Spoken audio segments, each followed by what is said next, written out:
Uh, Okay, so I think you know us by now, but again, I'm Justin Robinson, ethnobotanist, regular botanist, um, a, a cook, and a musician, historian. And I think what I want to share with you this week is um, in eating the foods of the season. It just turned cold here today, literally today. Eating the foods that sort of feed this time of the year, right? So that's what I'm thinking about today as I just had my dinner. What are the things that are going to be most helpful for helping to as the light is dimmed and the temperatures get cold, how do we keep ourselves healthy physically, psychically, mentally, um, as we move into this season of darkness? Mm. Yes, thank you for that opening, Justin. So happy to have you all here tonight. And as the ancestor portal continues to open, it feels so good that we're able to put our foods on the altar for them. Um, I'm Asia. I am an herbalist, an ethno nutritionist, some language that I liked. And what you should know about me, um, is that I'm fat.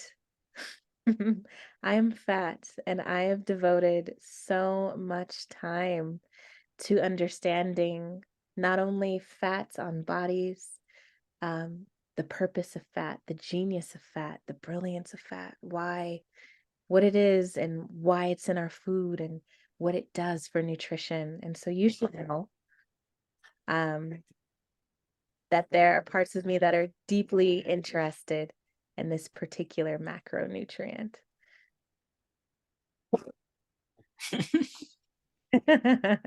And oh, that's Jasper.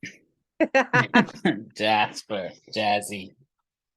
Um, okay, so I think we've gone over our shared definitions and house rules several times. I think at this point, just to reiterate, we're talking about Black people. We may mean global Blackness, um, and we're talking about Black Americans or African Americans. You may hear us use those terms interchangeably. And when we're talking about indigeneity, again, that is first of all a global term, but usually we'll put an adjective to it, like indigenous to Turtle Island, indigenous to West Africa, whatever, right? So make sure that we're clear about our definitions at this point, which I think we probably are. Okay. Yeah, and so I'm interested in hearing what y'all have been experienced, maybe even from not just it doesn't have to be just from last week to this week, but what has been coming up over the compilation of the course. Like, I'm just interested to hear y'all's voices and hear where you are now. And what's this going on down here? Is this dumplings? Okay. So y'all have been showing up and showing out, tagging us up on IG, sending us emails with your pictures and what you're cooking. And yes, I just wanted to give y'all shout outs and highlights to all the beautiful food that you're creating as a byproduct of this course. And yes, we got Lex's dumplings, and I wanted to make sure to put them on here too, um, because she utilized the same principles, right, of cooking that kale long, that broth. And of course, we're going to talk a little bit about soul food carbohydrates a little bit later, but we love to see you understanding that these principles apply to many different cuisines. Once you get the soul food pattern language, you kind of got the key to all the traditional foods. So love to see that. Wanted to shout out that red color of the pork. BTW. When pork is happy, when the pig is happy and healthy, its flesh is not pink. the pork turns ruby colored. Mhm. The healthier the pig, the more ruby the color. You go to a restaurant and the pork is gray, right? That's about food quality. So I just wanted to, show this really beautiful. Those bacon slices look real high end, real nutritious. Um, and so, yeah, let's get your voices into the room about what your experience was last week um, in preparing some of this cuisine. Who would like to share?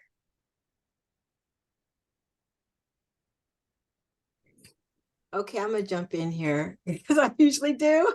I don't know why my screen's so dark. Oh, okay, well, anyway, so I just want to give a shout out to Ben who won the cornbread cook-off.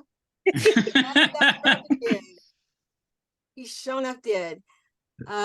He brought that beautiful cornbread you saw in the upper right-hand corner of the screen. And let's see, I had the other one that was right below his, and then Lisbeth brought some that was in another container off to the left. And yes, I think this is definitely worth a review. So, oh yes, actually, that's Ben to the right. That's me at the top of the screen. And that's Lisbeth down there on the left. We all use nixtamatized blue corn. And we were shocked. And Ben, if you want to jump in here, we were shocked about how different they all tasted. Our variations were very minimal. The recipe's pretty simple. It's only got 6 or 7 ingredients. I don't know that we varied them that much. I know I followed it to the letter, but I will say this is my third attempt at cornbread. This is the first one I used with the blue corn, and I forgot that you said it. Blue corn is drier. And so my beautiful custard-like cornbread did not turn out that way with this blue cornmeal. Oh, because I used canned hominy before. So it already was wet. So that added, I just realized that added to the texture. So I have enough. I have so much cornmeal, blue cornmeal. So I'm going to try it again. I made the mister go get some more buttermilk. I'm on this. Oh, thank you so much for sharing. And I love that y'all turned it into a game. And then listen, if your cornbread slaps, then we want that recipe. We'll use that recipe next year. So what you do? How'd you change the recipe? What you put in there? Well, first of all, I think I ground the hominy more fine than the other folks. Oh, The okay. texture was different, so mine was a finer texture. And then my secret cheat was that now Oceana, you'll know that 3 minutes before I took it out completely, I took 4 big pads of butter and placed them strategically on the top, and then they melted over the top of the Damn. and it created a really nice, flavorful top, you know. So cheat of the week. And those were my black-eyed peas that I cooked for this class the previous week. Right. On the table there, they were still good, and people ate them up, and with collard greens. And I did not use any bacon drippings. I just used butter and a little bit of olive oil spray on the pan as well. And so, yeah, it was really fun. It was fun to taste everyone's cornbread. They were all really good. If everyone decided mine was the best, so be it. But Well, not everyone. Not everyone. Kevin right. voted for mine. Yeah, that's true. I was just kidding around. All right, but it was really fun to cook with other folks and eat everyone's food, and I think that's the beauty of it. Yeah, definitely. I'm so proud of y'all for grinding your own grains and discovering that like this is actually, there's an art, like this thickness does this. And you know, one of the the maximum health benefiting thing that you can do is to grind your grains fresh. That's how you get the peak amount of nutrition. And even I have einkorn berries in my refrigerator right now. So when I'm making my bread, I grind those berries just like y'all ground your hominy to make my bread fresh, to preserve the B vitamins and all sorts of things. And so I'm just proud that y'all have gotten into the depth of scratch cooking, right? Like y'all deep dived into scratch cooking, because scratch cooks be buying their cornmeal still, right? Y'all took the whole food and turned it into wholesome food. So that's, I just want to give y'all a round of applause. Um, and some of you all had some great substitutions. Y'all were like, I brought the masa, right? Love that creativity. Um, what else did y'all experience in preparing these meals or even finding the ingredients?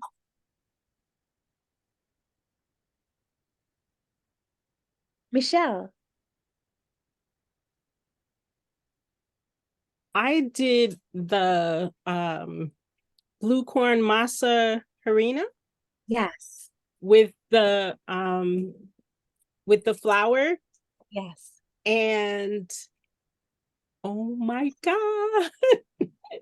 And I decided to stick with the 1 cup measures that you gave, just knowing that I needed to add more liquid. And so I did, and I added more, a little more buttermilk and some water. And I stirred until I got the consistency that I understood to be the right consistency.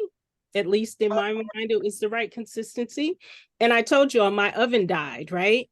Right. So I couldn't do the stuff on the stove in the cast iron, because the logistics of that just didn't work out.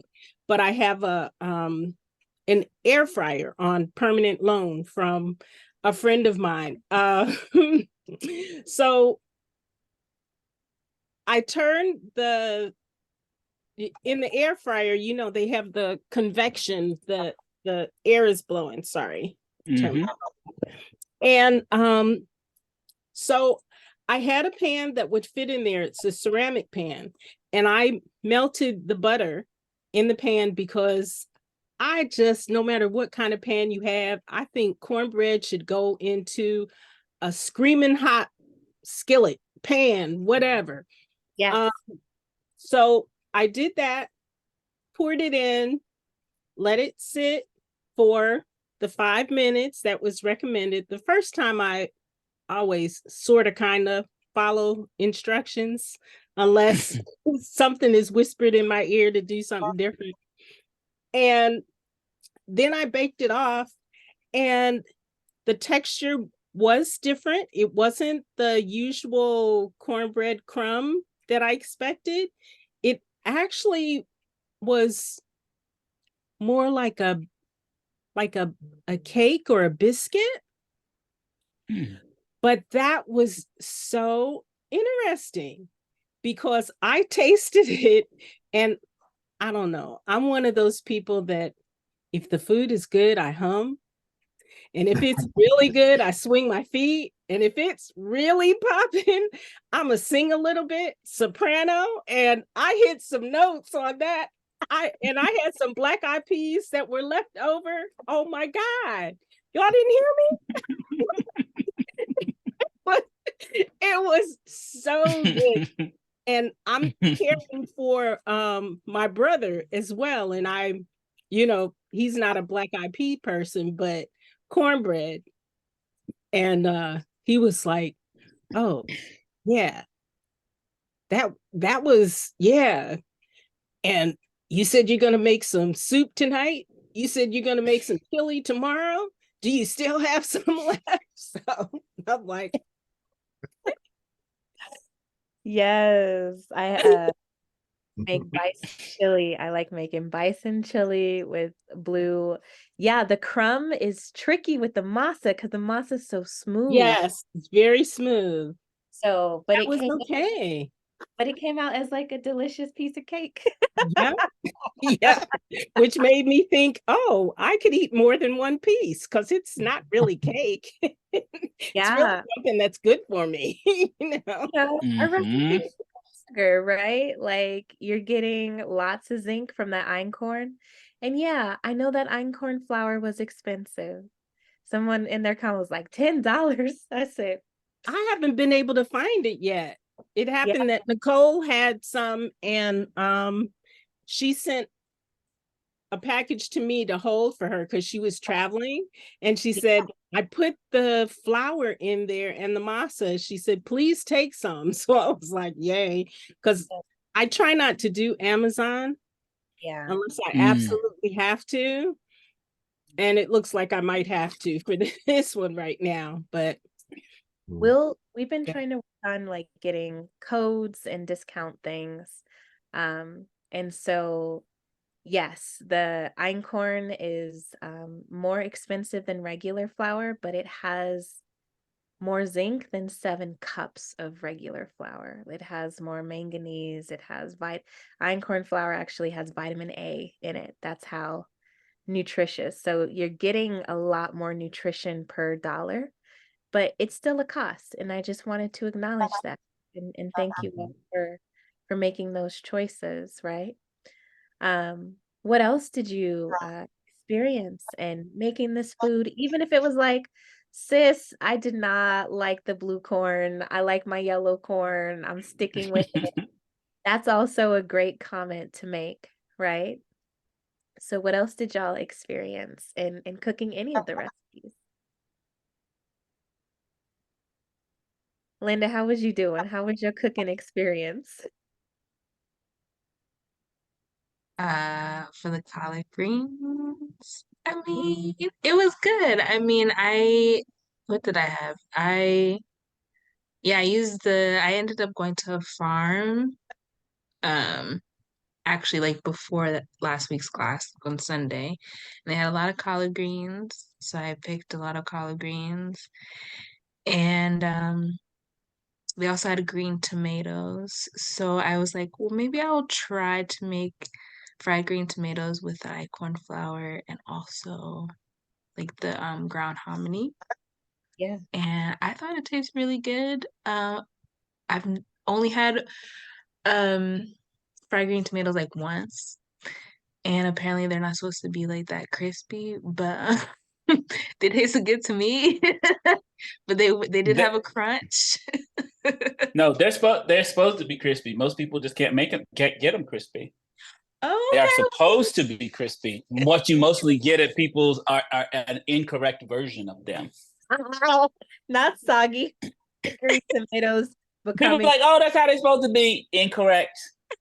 Yeah, I gave them to my mentor, and she's like, I don't know if they're supposed to be this crunchy because they were like really like, but then you bit into them, and then the tomato was like very soft and juicy, but the outer was like very crunchy. But you know what? When I went to go get the hominy at the Latinx store, like I also saw they had big tubs of lard, so I got me some lard, and that's what I fried it in, and so maybe that's also it also contributed to the crispiness. So I've been using that lard, I've been using that hominy, and I like the acorn flour. I was kind of scared, but I mean, it tasted really good, and still had like the fluffiness of like I guess the other processed flour that we have used. So yeah. yeah, so those animal fats give crumb and texture in a way that other fats don't, right? So subbing lard for butter, for example, it's an okay sub because the milk particles cause it to pop. But subbing a liquid oil for a saturated fat never works out and it gets soggy because the chemical structure is different. And so because it's probably because you use the right cooking fat. But was it the blue tub of lard from the Mexican? We gotta. No, it was like it had came from the pig. Like it was in a Okay. plastic Oh, that was it. Okay. Okay. container. Yeah. It's like not the blue, not that one. That's the it wasn't a brand. It had the price written with a Sharpie. So they made that in store. Good to hear it. Good to hear. Shout out. Amen. Ashe, Omateo. Okay. Oh, I'm mad about that blue stuff because this is, switching out the margarine for the butter. Listen, we're going to go in on fats next in 2 weeks. Not going to go in now, but like, this is how they corrupt our cuisine is by switching out our fats for their fats. Okay. So, period. I just want to surface something from the cooking standpoint, from the technique of cooking. Y'all Yes. are actually eating the original way that these foods are supposed to be cooked. This is one of the things when these recipes were developed, they were developed using the old flours. They were developed using full fat butter, full fat milk, extremely high quality quality lard, high quality pigs. This is how the recipes were actually developed. And so when you take them back to getting the high quality ingredients to the way they were actually developed, you will get a superior product, right? From your cooking, you are going once the quality of the ingredients goes up, the it's going to be like you're better at cooking, and the only thing that you've done is change the products. Okay, because the recipes are a set of like both physical and chemical instructions about what to do, right? Because the recipe itself came about over a long period of time of lots of people trying to create this thing that was going to work and refined and refined and refined and refined over time with the products that they had available at those times. So trying to use, quote unquote, whole milk that you would buy from a conventional store in the grocery store today is not the same thing as trying to use that wouldn't even register as milk from a recipe 60 or 70 years ago. Yeah. Right. It's so deteriorated that they had to add fake vitamin A and vitamin D to it. But if the cow's outside eating grass, the grass creates the vitamin A and the sunlight creates the vitamin D. So our milk is factory inputs. It's not from an animal that's actually living. So Justin is really right. The quality of the milk changes, what it does to our body changes, but we also miss out on the nutrition, right? And we're going to talk about fake vitamin D and fake vitamin today. And we're going to get into it. All right. So, there's feedback from someone. I think there is feedback from someone. What else can I use the flour and hominy for? Thank you for the idea. Yes. So the hominy can be made into pozole, which is a delicious soup. The hominy can also be ground into a medium grind, and then you can make grits. So all of the grits in my house are from ground hominy. So that's what else you can use it for. And then the flour, you use it in every place that you use flour. And so einkorn flour, it doesn't get as fluffy as regular flour because it's rich in protein. You'll notice, like, I love cookies, right? If I make a regular cookie with regular flour, then I might eat 4. If I make a cookie with einkorn flour, I can't even finish 1 because it's so much protein, so much nutrition.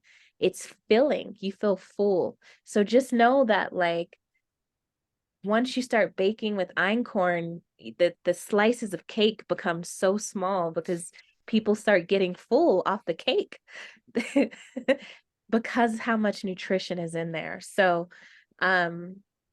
yeah, make some grits. That's what I make from all of my hominy. I have my grits, a medium grind, and they're delicious. They're so good. And that's what you can do with that hominy. Eat the pozole, make some grits, or make some more cornbread. Great question. Can I told you I did weird stuff with mine, but one of the things that I that I thought of too was that when I was eating it, I did you know how people's grandmothers, my grandmother, my mother, always made a sample patty. You know, you always make that little sample piece. And I realized that it was really for the ancestors. And but, in my tasting it and thinking about it more, mine kind of reminded me of the taste of a really good tamale. Mhm. And so I let my brother's home health aide taste it, and she doesn't like bread, but she tasted it and she was like, okay, if you figure out how to do this like a tamale, I'll eat that. So I'm thinking that might be her Christmas present. You know? But did anybody else? Does it taste like tamales to anybody else? Yeah. Yeah. Well, that's the flavor it's supposed to be. Well, you know, if it wasn't, oh well, because it was delicious to me. Yes. And the tamale represents a whole set of genius in and of itself, I- right? The steaming of masa, because masa is already pre-cooked, right? So you don't necessarily have to cook it twice. So the steaming of it and the different kinds of tamales around the world, like ugali, right? Like Africans steam corn and wrap them in leaves, banana leaves, all sorts of things. Justin knows a little bit more about this than I do, but in my favorite, the Ga of the north of Ghana, they ferment their corn and they in a delicious swallow called kenke, right? So the way that Africans do corn, they sour it and they use that like tamale like texture often. Um and so whereas the Americans nixtamalize it, the Africans sour the corn. If if they're on point. Some other Africans don't do either, and then they suffer. So, but souring it, that tamale-like texture, it's very ancestral. Very much so. Okay, well, thank you all for putting your voices into the space. We are so very excited for what we have prepared for you today. It's on theme, it's on point, it's seasonal. Okay. Um, and so here we go with Justin. And Justin, let me know. Oh, Karina is working tonight, so she's not able to join us. It's one of the busiest days of the season for her. So if it's not as flowy and fluid, I ask for your I ask for your grace, okay? All right. Okay. So the ethnobotany of sweet potato pie. So we need lots of different things to make sweet potato pie. We already talked a little bit about the wheat, right? So we don't have to go, the crust of a sweet potato pie or a custard, of course, is going to be made with wheat. And so for the people who are asking what else you can do with einkorn flour, here's the next thing you can do with it is make the crust for your sweet potato pie that we provided for the recipe that we provided for you. But let's talk about the main point of sweet potato pie, which is the sweet potatoes themselves. The botanical name is Ipomea batata, right? And batata is where we get the name potato. Okay, that is where we get the English name potato. And so in the Caribbean, you will find people still saying batata, right? Which means it's some version of a sweet potato. It may not necessarily be sweet like the orange flesh one that we know, but it is still what they call batata. They don't call what we call white potatoes potatoes. They call those papas. Okay. In Mexico, you'll hear this called camote, which is from the Nahuatl word, which is camote. So if you go to the next slide, we'll learn a little bit more about where sweet potatoes come from in the world. And so if you look at this map, it's a little bit hard to see, but the little circles are where what we now know as sweet potatoes, where we think they originate. So there is a Central American distribution and a South American distribution, which is why you have two different names and why you will hear sometimes sweet potatoes, hear them both coming from South America or Mexico and the Caribbean. And the truth is that they come from both places, okay? So when the Europeans arrived to these places, they found this thing. They quote unquote discovered it. They saw indigenous people eating this and using this in all kinds of different ways, and they took it back to Europe and then later into what would become the United States. That is how we get sweet potatoes, right? Now we go to the next slide. Let's disambiguate. What is the difference between yams and sweet potatoes? Okay, because people get into arguments around Thanksgiving, and somebody's grandma said that's a yam and that's a sweet potato, and this is this and this is this. Okay, from this is the botanist perspective. So if you look on the picture on the left, that is a yam. That is the species Dioscorea rotundata. That is the West African yam. Now, there's lots of yams in the world, right? And what we mean by yam is, I mean the genus Dioscorea. There's wild yam as far north as North Carolina. We have a wild yam that grows here. And people, that is the genus Dioscorea, and people use it as a estrogenic, like a plant estrogenic remedy, okay? Because it produces very human-like hormones. So that is related to the West African yam. There's a species of Dioscorea in the Caribbean too called nyame. And you'll also find a few species in Asia as well. That is, botanically, that is called a yam, the genus Dioscorea. What we call sweet potatoes is the genus Ipomoea, okay? A very different plant family. They also grow tubers under the ground, but this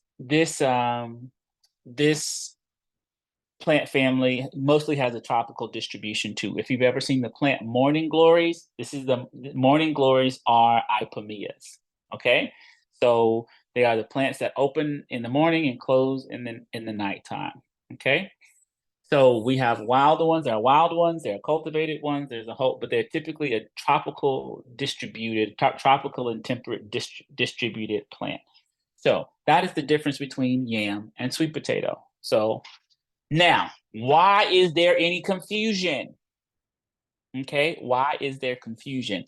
And the confusion can't be because the plants are used similarly, because they're not. They're very, very different, right? So the yam of West Africa is made into all kinds of different things. It is made into pounded yam, which is the food of the quintessential sort of tuber food of West Africa. You have boiled yam, fried yam, roasted yam, dishes like yam porridge, all yam all day, all night. All kinds of different yam. And sweet potatoes don't have that same quality, even though you will now find sweet potatoes in West Africa due to the Columbian exchange. Okay, so but what's the confusion? The confusion is that once our ancestors were brought to what we now know as the New World, they saw this vine growing and it looked very similar to them to what they knew as yam. Because yams, when they're growing, and sweet potatoes, when they're growing, look almost identical. Literally, you have to dig the plant up to be able to tell the difference, which one it is. They look almost identical. How do I know that? Because I grew both of them at the same time, and I got confused. I was growing sweet potatoes here, and I was growing yam over in another place, and I was like, which one is which? I didn't know, because they look the same. And so when our West African ancestors got to whatever, the East Coast of North Carolina or the East Coast of the United States or Louisiana, and they saw these sweet potatoes growing, they're like, oh, we know that. That's yam, right? And then you dig it up and they were like, well, no, we don't know this.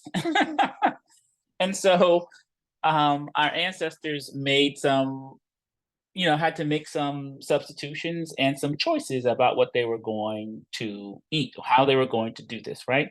Remember, a lot of our ancestors come from the yam belt. These are the place in West Africa, sort of the tropical part, the humid parts of tropical West Africa, where people do not primarily exist on grains. Okay? There's a big difference in West African people and the people who are grain eaters and people who are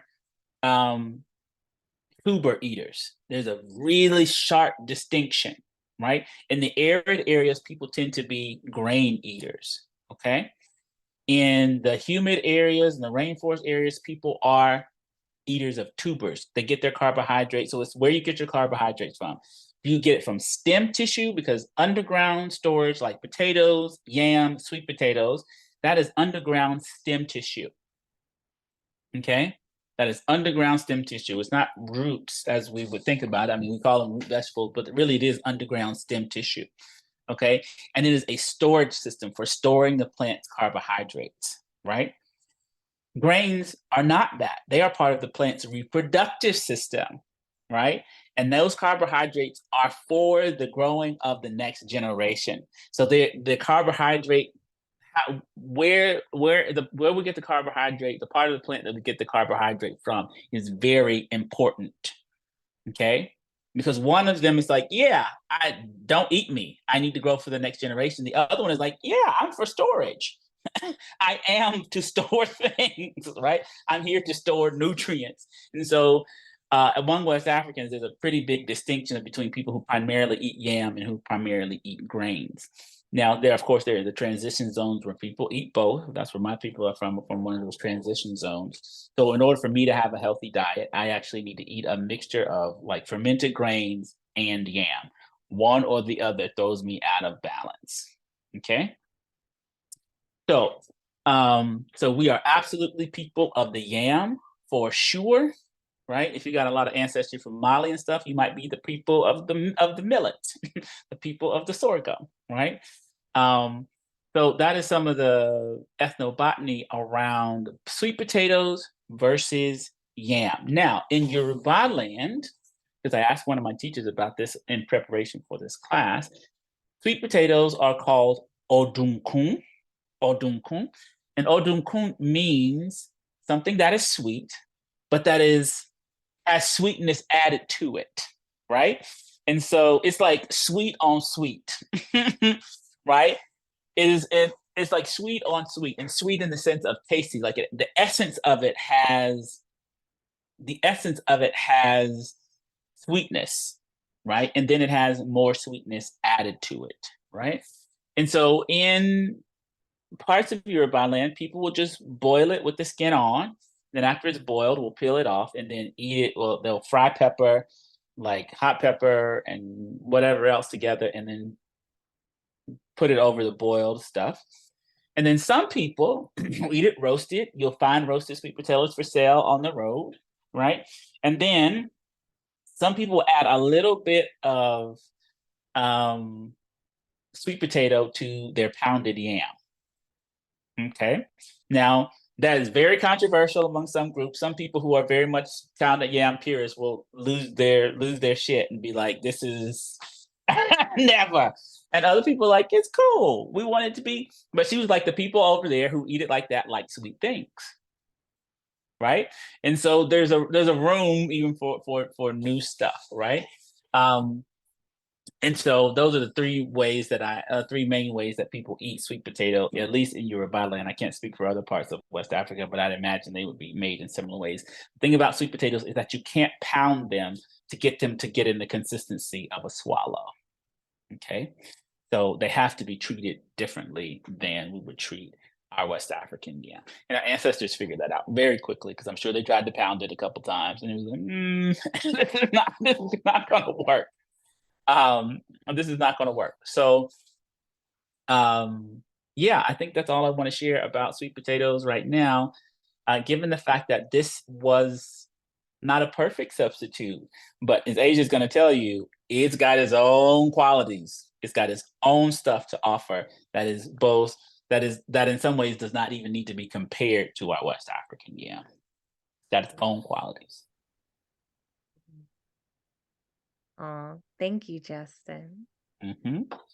Um, mm, I also noticed we shared a little bit that the Empomia family is the same family of Haijan. And that Haijan is from a similar place as sweet potatoes. And with that, we'll talk a little bit about the recipe, but I want us to understand the value of roots, especially in Black reproductive health care, and some of the other things that Daughters of the Yam need specifically. So um, as we look at this sweet potato recipe, what I want to draw your attention to is going to be the aromatic spices. That word, can you say that word again, Justin, for sweet on top of sweet? You're on mute, honey. Odunkun. Oh, Odunkun. Odunkun. That's Mm-hmm. exactly what this is. So sweet foods, just regular potatoes, are considered sweet earth foods, maybe in Chinese medicine. Grains are considered sweet earth foods. Indeed, on every single plate, whatever is usually white is going to be considered sweet. So the fact that sweet potatoes are sweet on top of being a potato means it's sweet on sweet. And then, right, the soul food recipe is going to add sugar on top of the sweet on sweet. And in order to and to understand that like sweet foods, right, can be cloying, they can be too heavy. One of the pattern languages of working with sugars of all kind is to be sure to blend them with aromatic spices, which helps to move. Too much sweets can um, trouble the lungs and our ability to breathe, and aromatic spices speak directly to our lungs and help us to move it. I want to point to the nutmeg, which is one of my favorites. Nutmeg, oh, well, each of these aromatic spices have particular values. So the nutmeg, of course, is going to support our nervous system. It can be psychotropic when consumed in large amounts. Nutmeg in general, though, in small amounts, just makes people happy, and we love to see it. Other things about this recipe, you'll notice the predominance of cream and dairy, and we'll talk a little bit about the relationships between sort of fatty dairy and carbohydrates in the next slide. So the key ideas that we want to talk about today are about carbohydrate digestion. Justin laid it out for us. There are people who eat the seeds of plants, the grain eaters. And as we know, grains are covered in anti-nutrients because the plants don't want us to eat it. Roots are far safer foods to consume. But as the storage site, right, of plants, roots are going to be very high in carbohydrates, very high in sugars. Okay. And we have been taught to fear sugars in our culture and in our society. Um, and there's some relevance there. Sugar moves really, really fast. And part of its movement in the body is often it causes a lot of harm when there's too much. When there's a good amount of sugar, it's readily converted to glucose. Maybe it's stored in our muscles as glycogen. Maybe it's converted to fat for storage for later time. But an excess of sugar is going to harm the blood. It's going to deplete the blood of nutrition, and it's going to destroy our bones specifically. What happens is that too much sugar in the blood, right? When COVID-19 hit, it was people who had sweet blood. right, that had the worst sort of impacts, because too much circulating sugar in the blood, right? This is the context of diabetes. But what our body does is that sugar can change the pH very subtly of our blood. It'll make it subtly more acidic than it's supposed to be. And our body then will take the calcium from our bones to buffer the blood, to get it back to its set point. And so over time, too much sugar consumption will deteriorate our bones, will deteriorate our teeth, not because it's sitting on them, but because it's causing our body to use the alkaline minerals, right, to buffer the sweetness and that acidity that the sugar is creating. So there are many really important ways that we slow down carbohydrates in our diets so that it doesn't readily convert to sugar and then hurt the body. One of the ways that we slow down carbohydrates is with fiber, right? So the fiber in potatoes allows that sweetness to be digested slowly, right? And that means everything. The fiber slows it down. Protein, right, slows down the protein found in that dairy, the milk, for example. That's going to slow down the conversion. And importantly, fat. Fat is one of the things that slows sugar down the best. So when we see cakes and treats like that have that combination of sugar plus fat, or you see the dollop of sour cream on top, or all of these things, these are ways that we can slow the sugar down, right? So fiber, fat, and protein can slow the sugar down. Another thing that slows the sugar down is when we heat carbohydrates. This is potatoes, like potato salad, sweet potatoes. This is also wheat. What's really beautiful is that when we heat it and then we cool it, it develops what's called resistant starches. And these resistant starches are not digested by us, right? They resist digestion by us, and they travel to our gut where our microorganisms digest it. Foods that have resistant starches, such as our sweet potatoes that come, our sweet potato pie from the fridge, right? That sweet potato pie from the fridge is going to be easier on your blood sugar than sweet potato pie fresh out the oven, right? Because that cooling process allowed it to develop resistant starch.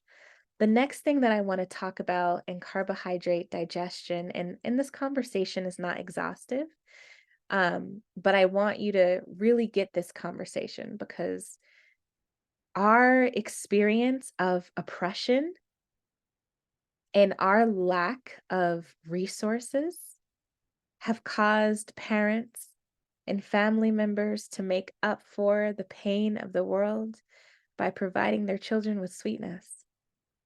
So the tendency of Black people towards sweet is in proportion to the levels of oppression that we experience. Sweet is the first flavor. Sweet is the flavor of mother's milk. Sometimes we need a little bit of soothing, but the way that we work with our sweets can change the impact that it has on our body and our health in the long term. So another thing I wanted to tell you about is timing. It really does matter that you have your sweet food at the end of the meal. If you have it at the beginning of the meal or on an empty stomach, it's going to spike your blood sugar. But if you have it after you've consumed carbohydrates, after you've consumed proteins, then it's going to impact your blood sugar less. Of course, movement after consuming sweet foods helps your body to use up that sugar in the muscles versus allowing it to just sit around. And that also helps us to prevent those blood sugar spikes. And then there's one little thing that's a little outside the purview, but it has to do with our hibiscus. And that's the consumption of sour, right? If we consume sour flavored foods, apple cider vinegar, some people use, but I think that's violent. Too sour. Gross. But having some hibiscus without sugar, maybe, in the morning before you eat, it's gonna slow those blood sugar spikes. But also having it at the beginning of a meal is going to lower the impact of the food on your blood for the whole meal, right? So a little bit of sour, we see this, right? We get our lemonade, we get our sweet tea with our lemon, right? Those things also have sugar, so it kind of makes it a little bit difficult, but the pattern language, right, of Black folks having sour drinks has a lot to do with what can support our blood sugar as we're consuming sweet foods. This sweet potato pie is a festival food. And Justin has again and again drawn the relationship between the foods we have during festival, like Thanksgiving, versus the food we have on a weekly basis, right? It's okay to have sugar for Thanksgiving and for Christmas and for a birthday, right? But this is not something that we want to have every week. And that's okay too.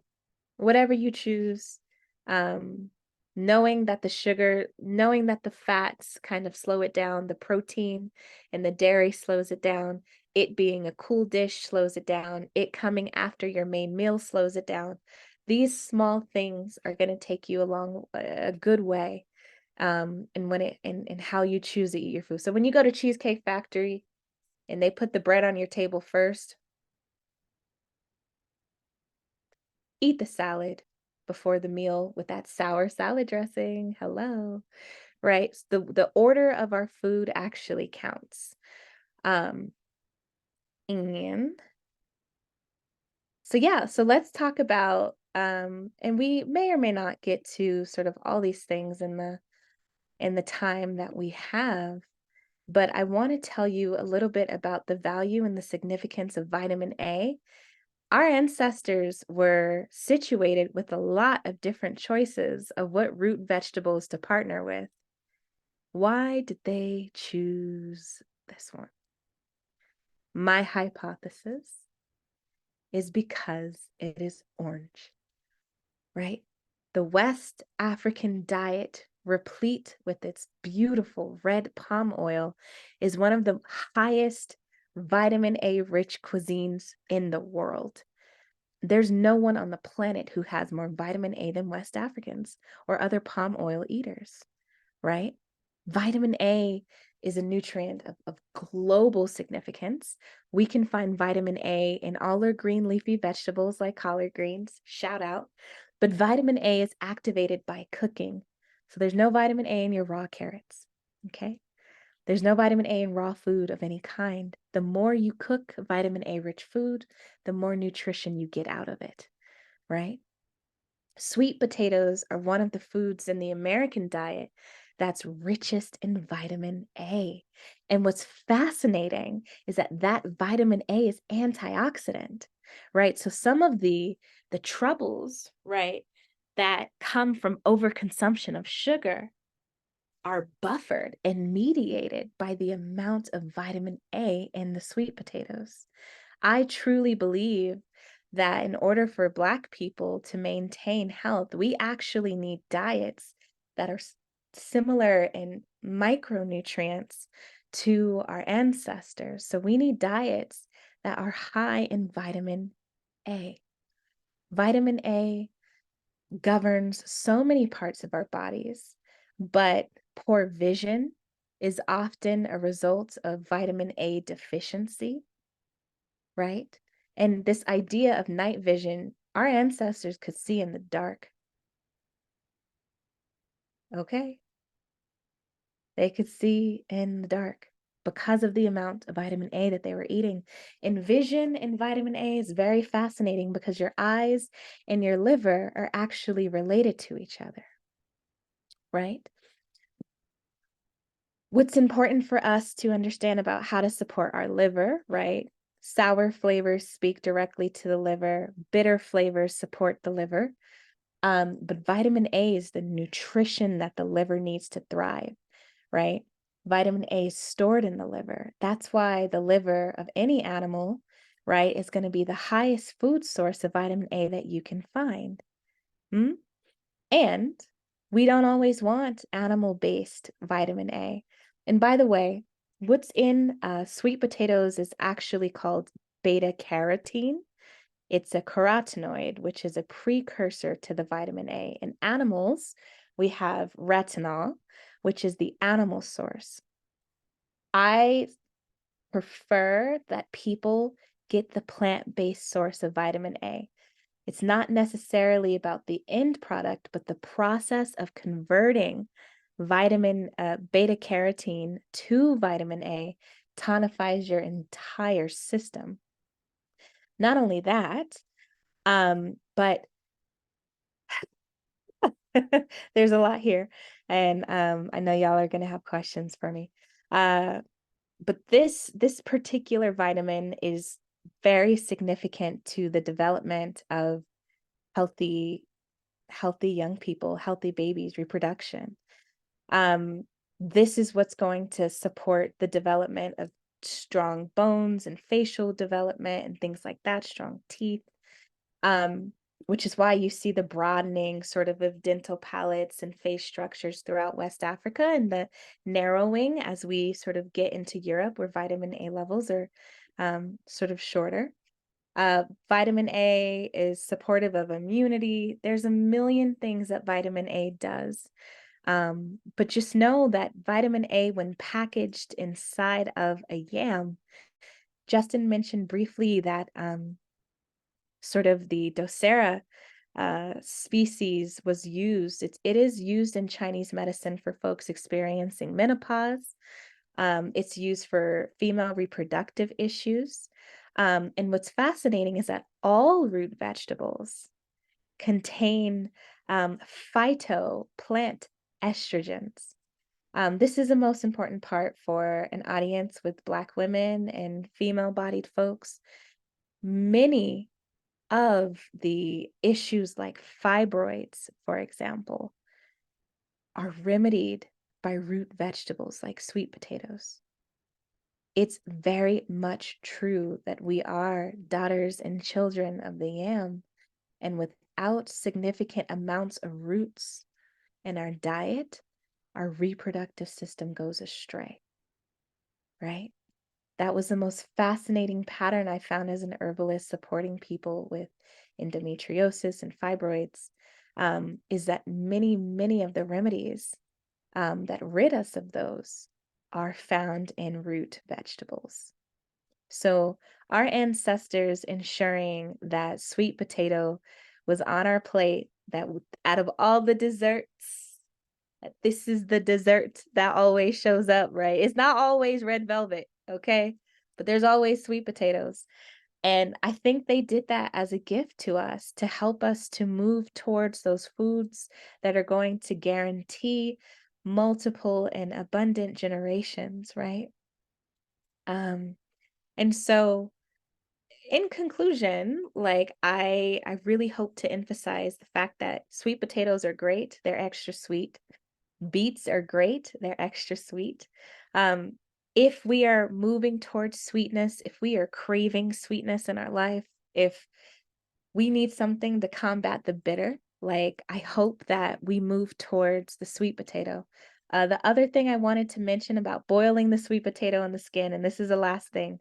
This is the best way to work with potatoes and roots of all kinds. The skin has anti-nutrients in it, unfortunately, right? That's why all over the world we peel the skin off. Maybe roasting at a high temperatures, decrease some of those, but the skin also has the fiber.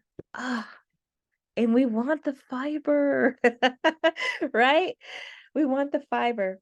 The skin has lots of other nutrients too. So depending on your digestive system, go ahead and eat the skin. If you struggle with digestion, maybe remove the skin, but boiling the sweet potato in the skin and then removing it later will actually infuse some of the nutrients from the skin into the flesh of the root.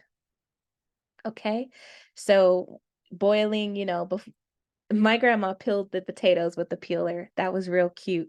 But boiling the potatoes in the skin and then just slipping them on off, that's actually a far better way to do it. And of course, letting those potatoes cool down so that they create resistant starch, and then peeling them, that's a great way to do it. Okay. So before we go into feedback,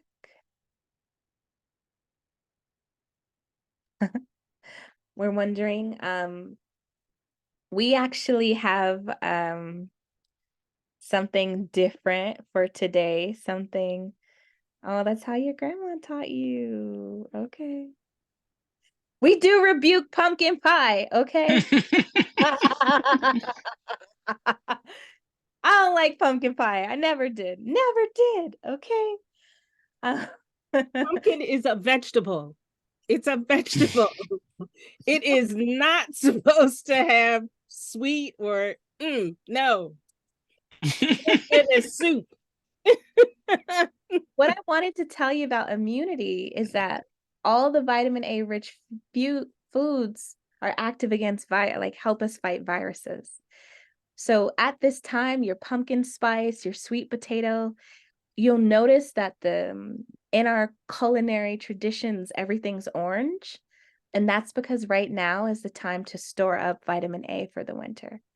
So rather you do squash like the First Nations people or sweet potato like the Negroes, orange is a color that you want to ally with at this season.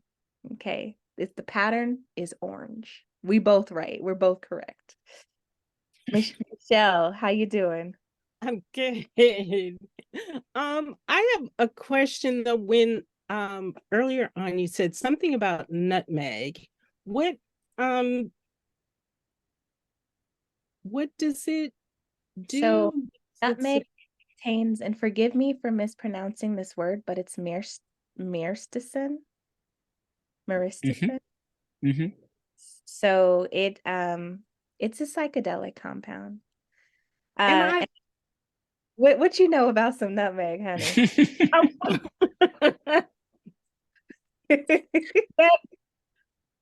There is something about nutmeg that does not ride well with me. It does not. I used to think that was part of the reason that I didn't like pumpkin pie, because nutmeg seems to be the more prevalent spice in pumpkin pie. But I will use, as the Southern folks say, a T90 bit in soup, but only just to say that I use some, because I don't know what it is about nutmeg. Yeah, if you notice, a lot of West Africans are clove heavy. So Jamaican allspice and clove, we're going to find that there's a preference for clove over nutmeg in the cuisine, right? So in your hibiscus recipe, it was clove and there was no nutmeg in that. So we tend to be more clove people, and it's because, and we'll talk a little bit more, but clove is one of the most powerful antioxidants, and Jamaican allspice has that same medicinal compounds in it, and it's also warming for us. But just know that, a tiny bit of nutmeg goes a long way, and too much nutmeg might invoke sensitivities, because our body knows when we're interfacing with products of divine intention, right? And so it's good that you have a sensitivity. You don't want too much nutmeg. Meanwhile, and I'll say this about, yeah. Okay. Go ahead, Justin. And one thing I will say is that there are several kinds of nutmeg. The nutmeg that we usually consume is coming from India. It's probably grown in Grenada, but it's originally from India. But there is an African nutmeg too, which I have in my hand. It's very, very small. And it has a very different kind of flavor to it, right? You're going to use this nutmeg to make pepper soup. And a lot of cooking in Igbo cooking uses this nutmeg. And Yoruba people use it called, we use this too sometimes, and we call it ariwo, which means the thing that we see and crush, right? Because you're going to crush this up. You're going to crush this up and put it in stuff. We don't normally use it so much as a flavoring. We use it more as medicinal. Mm, Okay. mhm. Yes, thank you. And then is roasting as effective as boiling for the skin? I think some of the compounds are deactivated by the high heat of roasting. And then that may allow you to eat more of the skin when it's roasted. But I'm not 100% sure. It's a question that I'll have to look up. Okay. What other questions, comments, or concerns, or if there was anything that didn't quite land right? I don't like coming hard for sugar. Because we deserve sweetness. But the relationship between sugar and immunity, you know, it's cold and flu season, so I want y'all to stay ready, okay? Oh, we So want y'all. when we Mhm. sorry, when we talk about sugar, are we talking about like the white sugar that we use in the United States, or is there a preferred kind of sugar? Mm. So I didn't mention this. All carbohydrates are chains of sugars: glucose, fructose, sucrose, galactose. And so the size of the carbohydrate is about how many sugar pairs it has. So complex carbohydrates is gonna be maybe the carbohydrates and an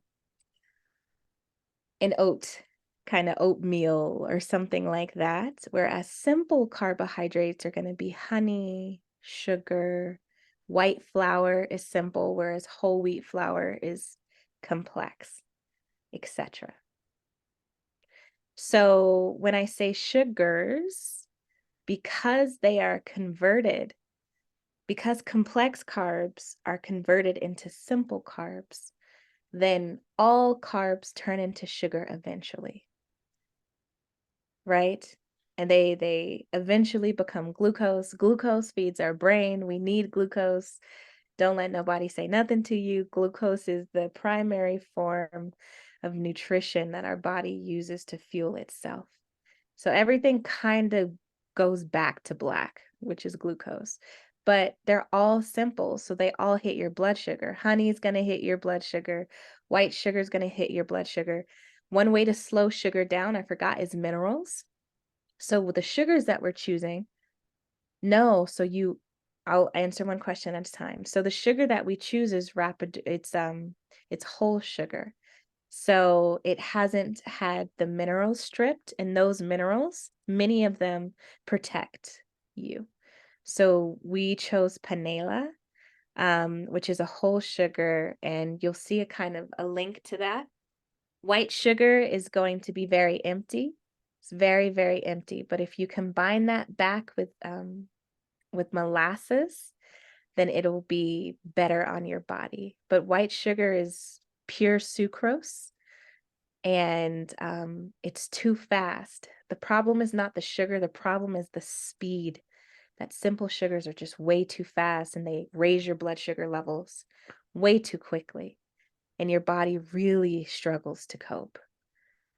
So fat soluble vitamins like vitamin A, they actually increase with cooking. So someone asked about carrot juice. The bioavailability increases the longer you cook it. So a raw tomato, right? It ain't got nothing in there, right? It may have it has water. We love water, right? Tomato paste, it's going to have 10 times almost the vitamin A than the raw tomato. Cooking increases, heat activates. right? This nutrient, making it more bioavailable. So your carrots, cook the carrots, baby. Just cook the carrots. They're so delicious with some butter on top, okay? Cook the carrots. Collard greens, it's the same pattern. The vitamin A increases the longer you cook the collard greens. And the thing is that because it's fat soluble, that means it doesn't fall out in the water. If it was water soluble, then it would fall out in the water and then you want to drink the pot liquor, right? Like B vitamins. But because it's fat soluble, you can boil it, but it's not soluble. It doesn't come out in the water. So boiling it is fine. It's absolutely fine. So don't worry about that. You only lose vitamins if it's water soluble. Okay. Yes, good treat. So we want to make sure that we actually have a pop quiz for you. I'm missing the faces. Let me quickly get back to the Zoom. Everybody, pop quiz, pop quiz. Y'all are gonna be mad at us. But don't worry. Don't worry. You don't have to complete it today. We next week, we're off next week. And there's a special live podcast. If you want to be on the Petty Herbalist podcast, then you can come to our live recording and we'll talk about it to the people. Okay. But that's all optional. What we want you to do in the interim is work on this pop quiz. So we're going to send you out into your breakout room so that you can work on your pop quiz together as a collective. And you can always pop out of your breakout room if there's a question that you have for Justin and I. But we didn't want to quiz you at the end because that would be a bummer. So we're gonna quiz you the class before the last class. So you can, have good things. Don't shake your head at me. Okay, listen. So you all can do this quiz collectively in your group. You can go by question by question. You're not going to be able to answer them all. And that's okay. We'll come back and then we will move into our after hours. So let me break us out. Let's see. This is 16, 4x4. So that's 3 rooms, everybody. 3 rooms. Justin, you're staying out here with me. I will. Okay. And then let me pause the recording.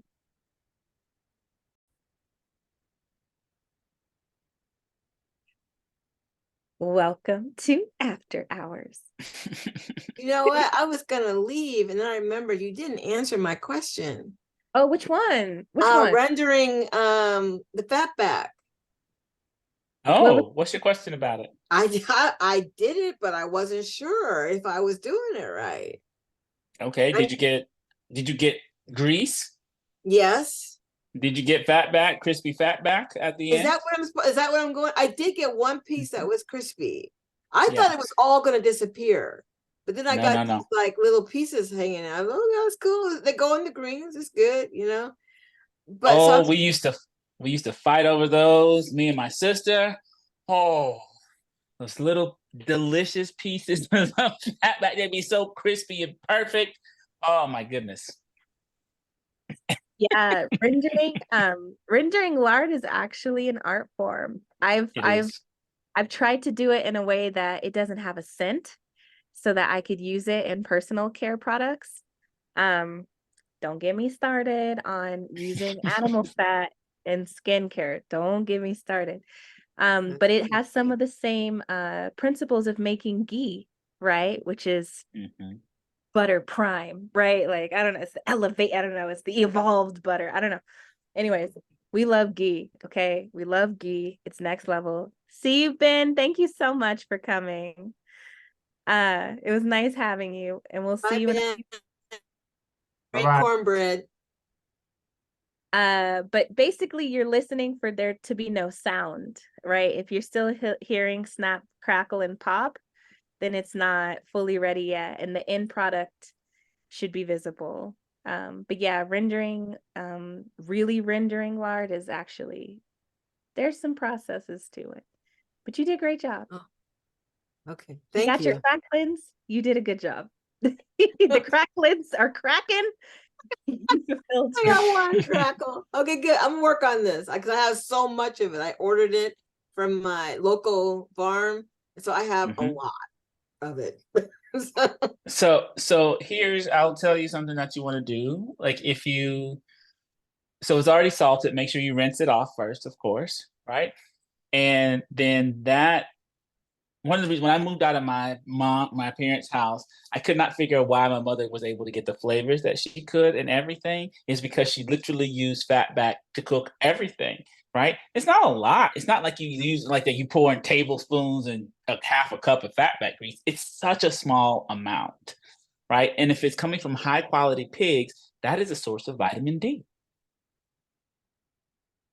which builds your bones and your immunity. Vitamin D is really special to melanated people. You know, a lot of the studies, they try to say that Black people are vitamin D deficient, right? They be like, oh, it's because you got melanin that you can't get no sunlight. What I've discovered about vitamin D is that the protein that they test vitamin D synthesis for doesn't exist in Black people or Indian people or dark Mexicans. None of the melanated people have that protein. We synthesize vitamin D with a completely different pathway than our palm colored friends, right? So it's not true that we're vitamin D deficient. And that's why Black people have the strongest bones in the entire country, because we're not vitamin D deficient. And also, if you eat a lot of olive oil, then your vitamin D won't show up on the exam either. So the tests are wrong. And then they try to make us feel bad and try to convince us to put on sunscreen, which does block the vitamin D. And then we're ashy. Okay, we're ashy and sick. Sunscreen is not for us. Anyways, vitamin D is very interesting because melanated people have a very special relationship to it. And the secret to not having your skin be raggedy is oil. Okay. I live a cold and sunless place. I need that vitamin D. Okay. Don't be blocking it out. The rates of depression have increased with the use of sunblock. We have to ask ourselves, the white people have been alive for thousands of years with no sunblock. So what were they using? And so I did the research because I was like, they all could not have been dying from cancer, right? They all must have known, right, that the sun hurts them. And they were using olive oil, they were using lard, they were using tallow. The trick is keeping your skin from being dry. That's when it burns. It burns when it's dry, right? Hey, Lard, and white people don't wear lotion. They don't put on no oil. they don't. So they be dry and then the sun eats them. And it's like, but anyways, listen, I have a lot to say about vitamin D. Most of it's medical racism, and it's important for us to acknowledge that, like, in the same way that the food pyramid doesn't have vitamin A at the top, which the Black food pyramid would, right? Medical profession also, the standard body is white and male. So information about bodies, if you're female, is usually wrong. If you're many genders, then it's usually wrong. But if you're not pale, then it's often some things really matter. The melanin Oh my matters. God. Yeah. Being like not quite 5 feet. I always looked at that chart and I was like, I'm never gonna wear that size. I don't know who came up with this. If you took all of the flesh off my bones would weigh more than that. You know, I'm like, I come from a thick family. We got you're big bones. What I loved about public health in Ghana was everything was thick. All of the cartoons, they were thick. It's like everything was thick, and Ghana more than anything else helped boost my self-esteem, because when you compare yourself to other Africans, you discover that you're perfect. The doctor told me I had plantar fasciitis. I was like, but my feet don't hurt. I went to Ghana, everybody had flat feet, and I was like, we have flat feet. Y'all be wearing shoes all the time, ruining your arches. Okay. Right? But there is a lot of medical racism that we internalize as wrong until you go to a place like, West Africa, and you're like, oh, wow, those are my exact stretch marks. It's common. Like, this is just what bodies do. They just stretch. This is Yes. what feet do. This is what hips do. Oh, everybody's thighs are touching. Oh, I thought, Thighs honestly, have teeth. I always say that my thighs have teeth. The rest of my pants will look brand spanking new. Those thighs, gone. yeah. Gone. Rena also experienced medical racism until she saw Mayan people, and she was like, oh, that's my body. Right. Yes. It's just that Yeah. compared to Europeans, we're off or wrong or something. But compared to other Africans, we get to see the pattern language and how our ancestors deal with weight and weight accumulation and bodies and body type. It's different. Asia, would you consider doing a pyramid for those of us who are brown? I saw Because a pyramid with ham as the base. yeah, I mean, it would have spice, okay? It would have yam, fat, greens, beans, grains. Actually, I wouldn't make it a pyramid. I don't like pyramid schemes, but we would make a good shape that represents our culture. It would be like a circle or something. I think that would be really good. I mean, I'm speaking selfishly,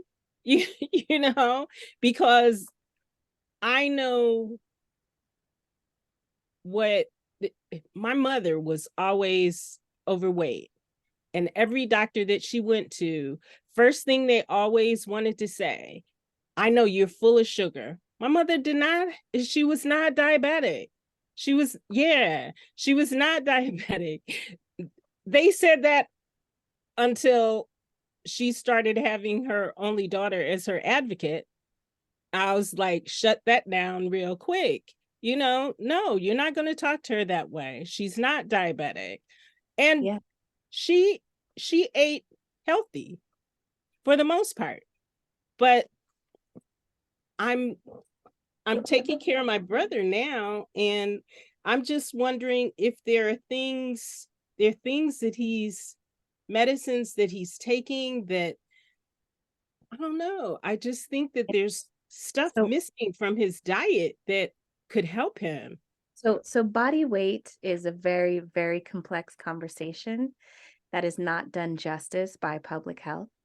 Yeah. And it's important to realize the emotional and spiritual outcomes that change the size of our bodies. People who experienced abuse will hold more weight to protect them. Fat is protection. If you understand the pattern language of fat, it is to protect.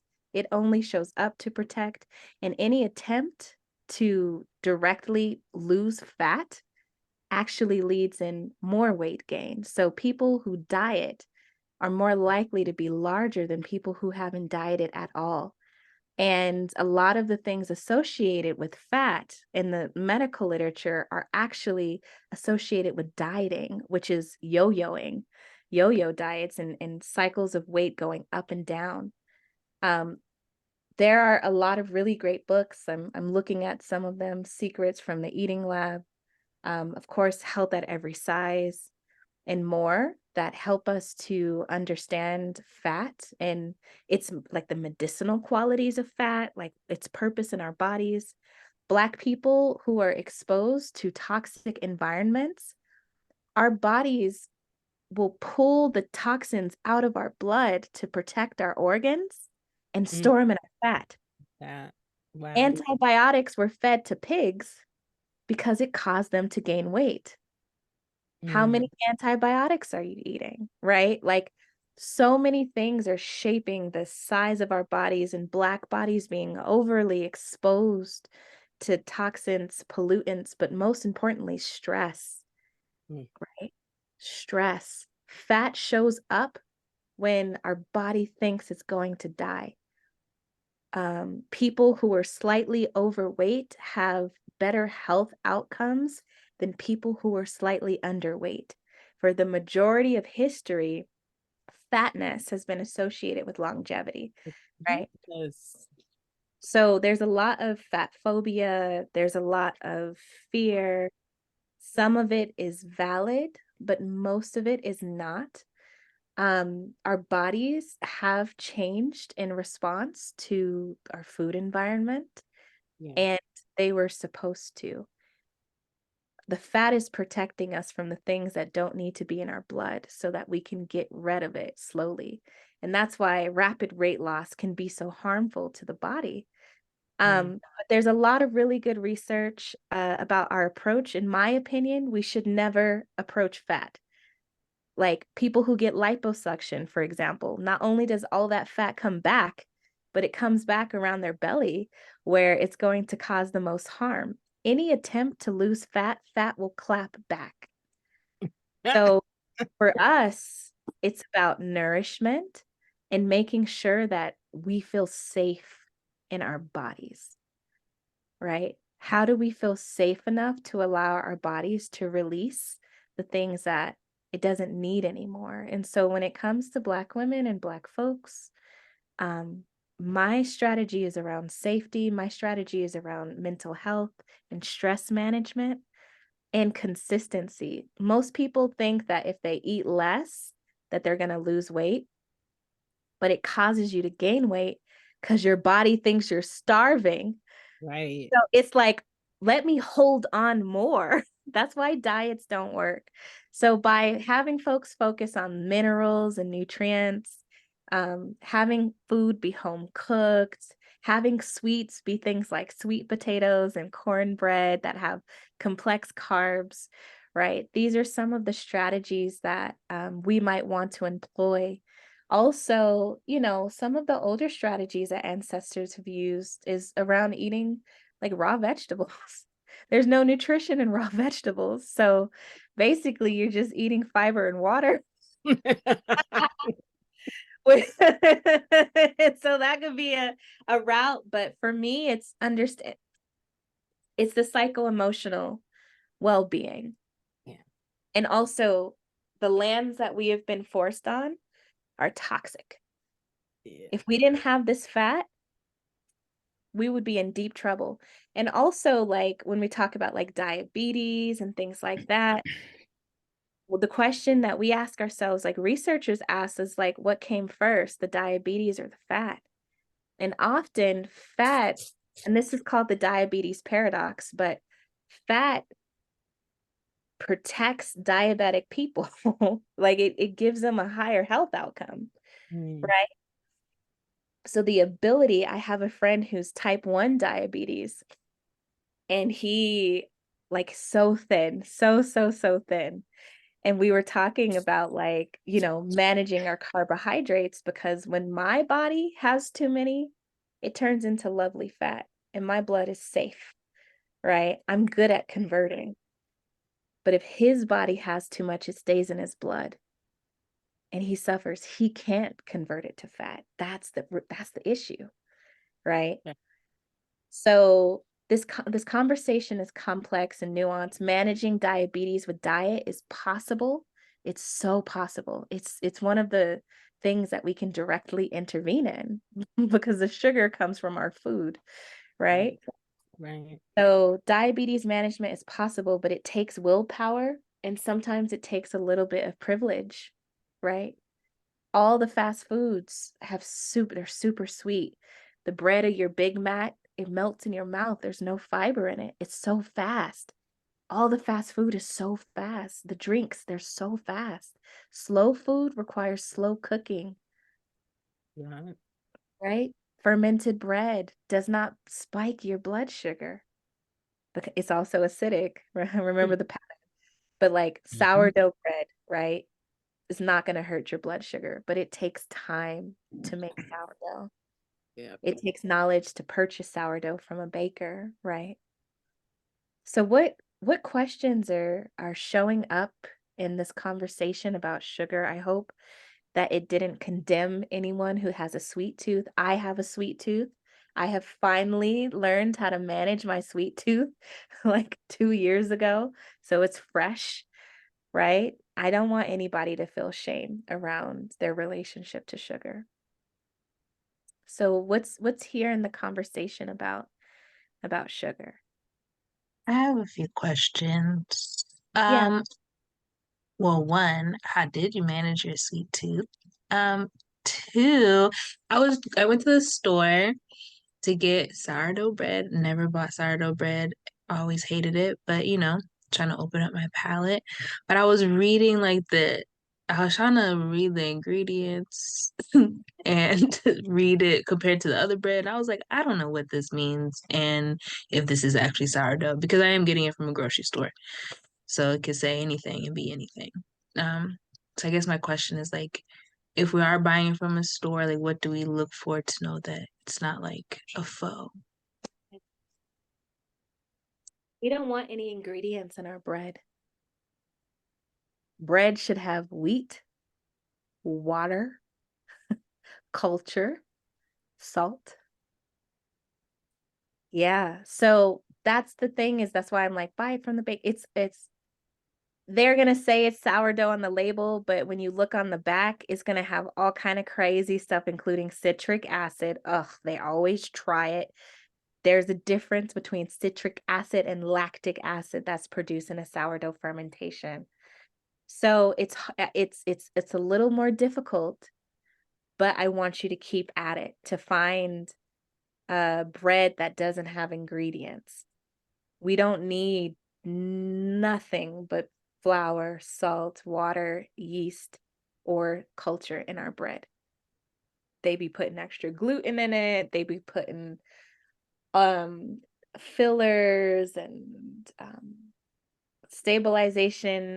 They just put a lot of stuff in the bread. And that's because they don't love us. So that's the whole thing is like, if they love you, then they're going to not put stuff in it. They're not going to center its shelf stability over your well-being. So I want you to keep looking for this sourdough. And can I send you a recipe for sourdough? Yeah, there's some really great einkorn sourdough recipes. And that's the kind of sourdough that I make. So either I have my whole grain einkorn that I grind and then I ferment it, or the white flour, which makes a perfect sourdough too. So I do have recipes. They're not my recipe. They're from different bakers. But let me add that note so I can make sure that I put it in the follow-up communication. Sorry to go off of that.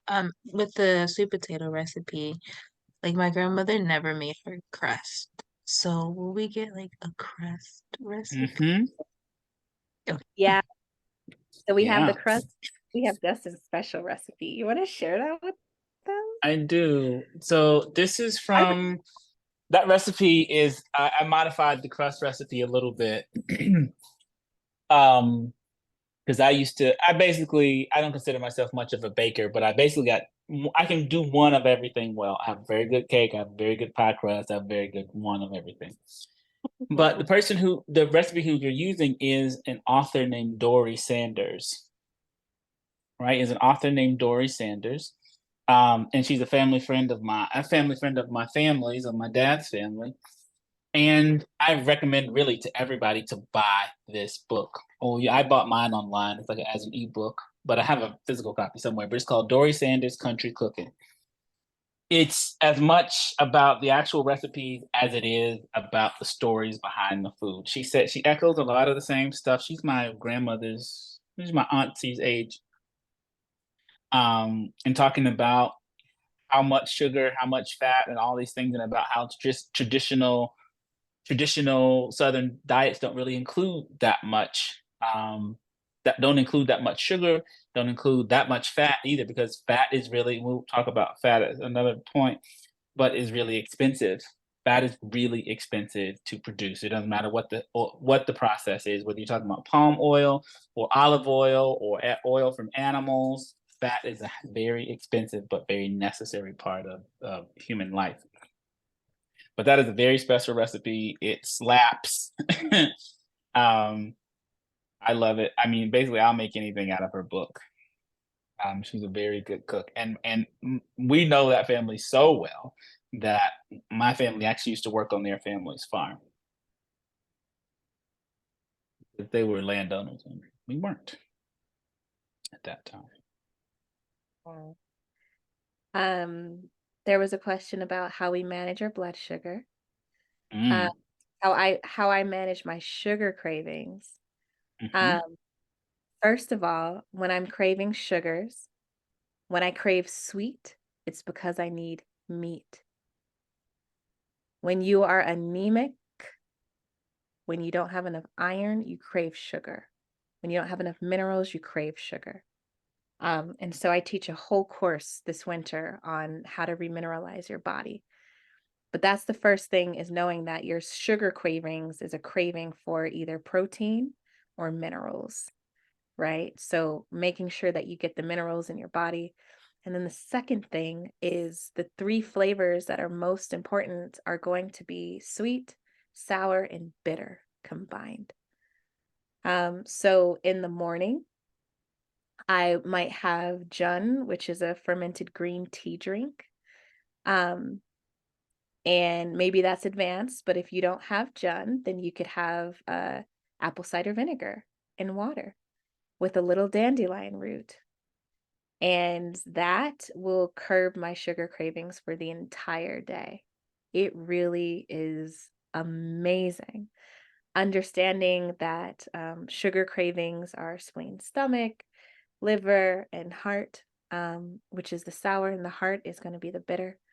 That combo of something slightly sweet like honey, something sour, and something bitter supports that. And so that's been really powerful. And recognizing that I like sweets, right? So I have my oatmeal, which is sweet. And if I have my oatmeal, then I don't want cake. I love having my oatmeal in the morning. Okay. I love still cut oats, but I put cranberries, I put a whole apple, I put nutmeg, I put pumpkin seeds, I put chia seeds, flax seeds. And it's very high fiber, so it's slow burning like we like. I put my butter, so it's slow. And it's full of minerals. And so I take my time with my oatmeal in the morning. And that, if I start off with that, then I don't really need I'm not craving anything.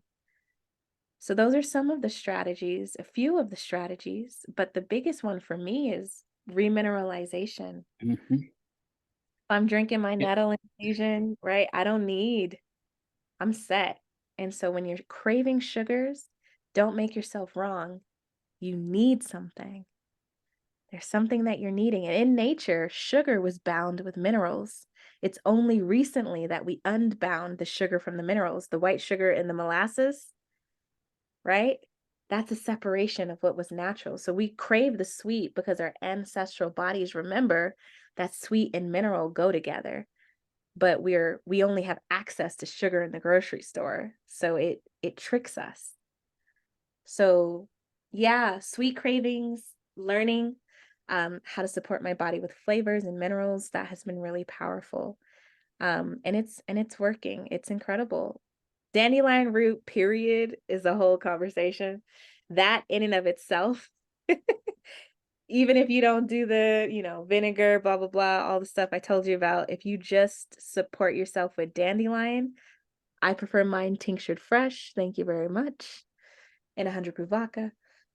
But if you just do dandelion, that's going to be really supportive, right? Keeping your dandelion tincture. And it's petty. Dandelion makes you so petty that you'll be looking at like sweets in the grocery store like, that's not good enough.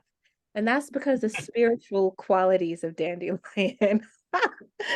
It really does. You'll break up with people. Like you'll be like, so the spirit of dandelion root is our herbal roots are as important to Black health as our yam and as our sweet potato. The herbal roots, they support the blood. So dandelion is my #1 sweet tooth ally, if that's helpful. Yeah, and I'll say for me, who also used to have a sweet tooth, I mostly eat West African food now. I literally don't have a sweet tooth. It is literally gone. Like it is gone completely. And West Africans, as a general rule, with the exception of Senegalese people, do not have sweet tooth. You are not going to find anything sweet in West Africa to eat, as a general rule. You're not going to find no ice cream. You ain't going to find no cake. You ain't going to find none of that. Yeah, when I Like when lived I in, was in what Ghana, happened? they were like, you. It's like if you go to Ghana. When I was in Ghana, I was like, do they have like what's sweet? And they were like, I guess you could go to the mall and get something. You know what I mean? They were totally skeptical. And if you've seen somebody who is a West African, you give them something very sugary, you know the taste we make when we taste something very bitter? The taste they make when you give them something sugary. They're like, "Wah, wah, wah," right? And so, as a general rule, West Africans do not like sugary things. And I think it has to do with the amount of yam that they eat. Yep, yam is already sweet. It's already sweet. So if you're eating your complex carbohydrates, then you don't need the sugar. That's why the oatmeal is so supportive for me, because it's already sweet. Remember, sweet potatoes are sweet on top of sweet. Sweet on top of sweet. Sweet But on sweet. if you have your complex carbohydrates, maybe you want to do millet porridge in the morning, maybe you want to do grits, right? It's I think that the complex carbs stems the desire for the simple carbs. I really do think that it works like that. Because it's true.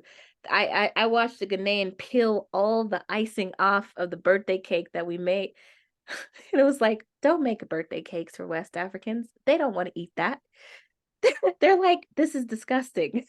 And I was so shocked because Black people like sweets so much. And Mm-hmm. it was like, what's the difference between Africa, West Africa, and the South? Oppression is one thing, but I think it's the amount of yam, the yame in their diet. It feeds all the desire for sweetness. It really does. I would Um, say the same thing is also true, and I know it's getting time, in Cuba. And Cuba is a huge producer of sugar. When I tell you them people don't like sweets, that food do not the dessert, even the desserts, they are not sweet.